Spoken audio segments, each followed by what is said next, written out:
Friends, welcome to Geetha சமையல். வாங்க மதிய சாப்பாடு பார்க்கலாம். வந்து சுட சுட வடை பாயாசத்தோட சாப்பாடு. நேற்று எல்லார்கிட்டேயும் மதிய சாப்பாடில் நான் சொல்லியிருந்தேன், நாளைக்கு எனக்கு வெட்டிங் டேங்க. நிறைய பேர் விஷ் பண்ணியிருந்தீங்க. விஷ் பண்ணவங்க எல்லாருக்குமே மிக்க நன்றி. இன்றைக்கி தான் நம்மளுக்கு கல்யாண நாள்.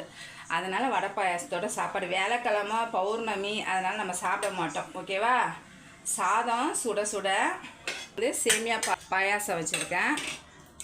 முருங்கைக்காய் போட்டு சாம்பார் வச்சுருக்கேன். இது ஃபுல் வீடியோ எடுத்துருக்கேன், வரும்போது மிஸ் பண்ணாமல் பாருங்கள். மசால் வடை சுட்டிருக்கேன். பருப்பு ரசம், பீன்ஸ் பொரியல், உருளைக்கிழங்கு மசாலா, அப்பளம் பொரிச்சாச்சு. காலையில் டிஃபன் வந்து நவதானியம் இட்லி பண்ணிவிட்டு கார சட்னி தேங்காய் சட்னி அரைச்சிட்டு கேசரி பண்ணியிருந்தேன். அந்த கேசரி கொஞ்சம் இருக்குது. அதுக்கப்புறம் வந்து தயிர் போட்டு வச்சுருக்கேன்.